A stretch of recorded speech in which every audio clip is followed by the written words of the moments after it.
Je dis toujours la vérité, même quand je mens, c'est vrai. Et non, ce n'est pas Emmanuel Macron qui le dit, mais Tony Montana dans Scarface. La vérité, mais qu'est-ce que la vérité? Je me suis longuement essayé à lui trouver une belle définition, comme une définition philosophique ou par un discours déclamant des idées théologiques dominantes, j'expose la dualité de grands penseurs comme Kant, Platon et Benjamin Constant pour vous faire une analyse sémantique de la vérité. Mais non, je ne veux pas vous assourdir, car trop entendu, ni même vous donner une représentation pieuse à l'image de la religion chrétienne qui oblige de dire la vérité, toute la vérité. Tu ne mentiras point. Elle prêche que la seule voie de vérité, c'est Dieu. Dieu est vérité, ce qui laisse entendre que tout le reste, nous-mêmes d'ailleurs, n'est que mensonge, trop démodé. Ou bien déblatérer sur le fait qu'on nous enseigne depuis longtemps qu'il est moralement nécessaire de dire la vérité, car ne pas le faire est une faute, et que cette faute, à l'encontre de la vérité, oblige à réparation si elle cause du tort à autrui. Non, je ne vais pas m'attarder là-dessus. Ni même vous expliquer que, généralement, pour asseoir son pouvoir, sa positivité, sa force, sa valeur, on oppose la vérité au mensonge parce qu'il a une connotation négative. Le mensonge est plus simple à définir. Mentir, c'est mal. Point. D'ailleurs, il demeure une tradition sous forme d'attestation solennelle de dire la vérité, le serment. Rite où l'on doit toujours dire la vérité, où l'on exige d'une personne qui se présente devant la cour de justice de dire toute la vérité, rien que la vérité, pour que cet acte ne soit pas pris à la légère. J'aime à penser dans un monde idéal de justice, où le système judiciaire est à la recherche que de la vérité, que mis à part cette symbolisation d'impartialité, les yeux de la justice sont aussi bandés pour mieux entendre la vérité, à travers les vociférations du mensonge. Certes, il appartient à tout le monde d'être honnête, d'être intègre, d'avoir une éthique. Mais au fond, une vérité est à la fois subjective et évolutive. Une vérité peut l'être un jour et le lendemain ne plus l'être. Alors, vous devez penser qu'en tant que juriste, d'être tombé sur ce thème, cela doit être facile parlant pour moi. En effet, au début, je me suis dit, mais quelle chance, super le sujet, je vais être à l'aise. Mais plus j'avançais dans ma réflexion, et plus mes arguments se réfutaient dans ma tête, et plus je me suis rendu compte que ce sujet n'est pas aussi aisé qu'il prétend l'être. En effet, si on analyse chaque mot de cette question soumise à mon étude, on retient d'abord le mot « toute » qui marque l'intégralité, la plénitude. Or, quand toute vérité nous est délivrée, exposée, nous avons une tendance naturelle à la méfiance, car elle peut être dérangeante pour nos intérêts, voire heurter nos idées. Par sa neutralité, elle est une véritable bombe à retardement qui, lorsqu'elle éclate, car elle finit toujours par éclater, devient l'affliction de tous. Il faut être sur nos gardes, car la vérité est un principe préjudiciable dont il faut se méfier. J'ai décelé cette méfiance derrière cette question. Toute vérité est-elle bonne à dire? Si l'on se questionne de la sorte, c'est qu'il doit exister des entendements qui disposent que certaines vérités ne sont pas bonnes à dire. Alors, membres du jury, devant vous, enfin, derrière cette fenêtre de communication, je prends le parti de vous offenser, de vous choquer, voire même pour certains de vous outrager. Oui, je vais faire ce péché en affirmant que par des plaidoyers, et je l'assume, toute vérité n'est pas bonne à dire. Attendez, ne vous formalisez pas. Je vais donner de l'ampleur à ma réponse. Je vous entends, vous disciples de la vérité, clamer haut et fort que toute vérité doit être dite, quoi qu'il en coûte, quelles que soient les conséquences, que c'est un devoir, un principe. Mais comme vous le savez en droit, lorsqu'il y a un principe, il y a des exceptions. Ce sujet m'a tout de suite fait penser à ce magnifique chef-d'œuvre cinématographique, La Vita è Bella de Roberto Benigni.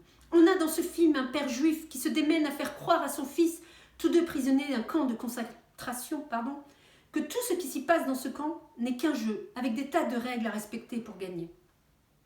Et que dire de cette scène où l'enfant retrouve sa mère et lui crie qu'il a gagné et qu'il va rentrer à la maison en char d'assaut, accompagné de cette narration? Voilà le sacrifice que fit mon père, c'est le cadeau que j'ai reçu de lui. En l'espèce, ce père a fait passer le bonheur de son fils en lieu et place de la vérité, afin de préserver son innocence, sa candeur. À sa place, qu'aurais-je fait? J'espère juste que j'aurais eu cette même clairvoyance pour sauver mon enfant. J'évoquais que certaines vérités pouvaient déranger nos intérêts, heurter nos idées. Pourquoi? Car certaines révélations, et je cite, font mal au cœur, aux oreilles et aux yeux. Elles dérangent l'ordre établi, comme ces révélations d'inceste si présentes dans notre actualité avec l'affaire Kouchner-Duhamel, et dont, suite à un sondage, 1 Français sur 10 affirme avoir été victime d'inceste. Mais comparons la vérité sous l'angle de l'incestueux et de la victime. La victime s'emprisonne dans un déni protecteur pour des raisons diverses, comme la honte, la peur de ne pas être entendu, la crainte des dommages collatéraux sur sa sphère familiale.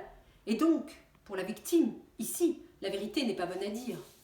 L'incestueux explique, et je cite, que cet acte est essentiel à son bien-être sexuel et affectif, et est vendu comme nécessaire ou obligatoire, voire initiatique à l'enfant. Et par des récidives durant de longues années, il enjoint sa victime à garder le secret. Chut, ceci doit rester entre nous.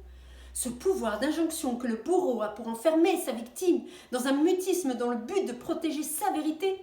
Mais attention, ne vous méprenez pas. Je ne défends pas la vérité du bourreau. Elle n'est pas bonne à dire, de son point de vue, bien entendu. Cet argument me met mal à l'aise, il heurte ma conscience, et j'avoue que si je devais défendre dans les prétoires ce genre de point de vue, j'évoquerais la clause de confiance. Pourtant, on ne prône que dire la vérité est un acte citoyen.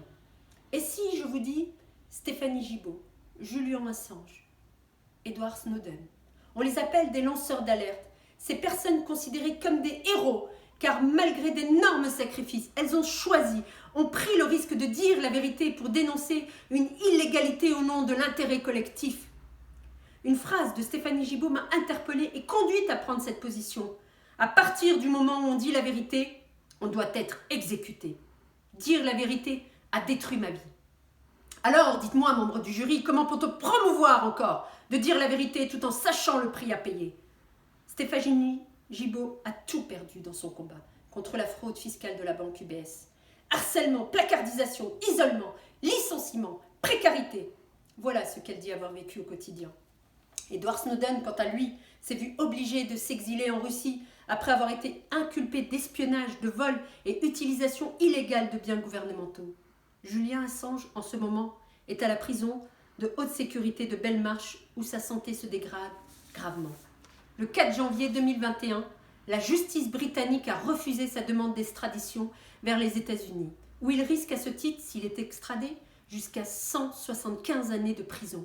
Et le 6 janvier 2021, sa demande de libération sous caution lui a été refusée. On retient à son encontre pas moins de 18 chefs d'inculpation pour avoir, je cite, entre autres, dévoilé sur le Wikileaks les modes opératoires des armées américaines présentes en Irak. Où est la protection de cette valeur? Dire toute vérité, la vérité en majuscule. Certes, vous m'objecterez la loi Sapin 2, adoptée en 2016, qui reconnaît enfin officiellement le statut de lanceur d'alerte. Mais est-ce suffisant? J'en doute. Car, nonobstant le fait qu'elle protège les lanceurs d'alerte, cette loi permet aussi aux entreprises prises en faute de s'amender de leurs responsabilités par le simple versement d'une certaine somme. Mais quelle blague, quelle hypocrisie! Enfin, on nous dit circuler, rien à voir. Alors, ici, je soutiens que dire la vérité dessert à celui qui l'a dit.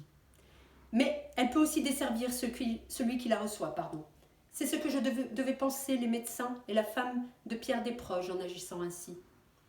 Choisir de ne pas lui dévoiler ce cancer incurable qui le condamnait à une mort, pour le préserver, alléger ses derniers instants de vie en le laissant ignorant de ce cancer qui le ronge, les médecins iront même jusqu'à lui dire, et je les cite, qu'ils lui ont retiré une tumeur sans conséquence sur son poumon.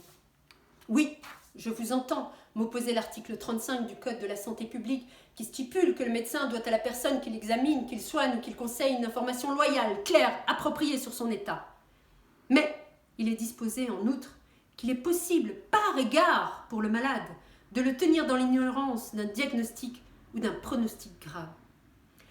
Par tous ces arguments que je viens de vous déployer, laissez-moi conclure en donnant finalement une définition qui, selon moi, caractérise la vérité.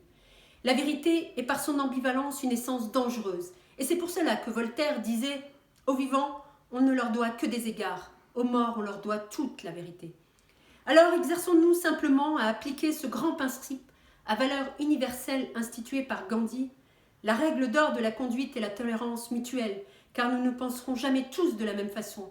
Nous ne verrons qu'une partie de la vérité et sous des angles différents.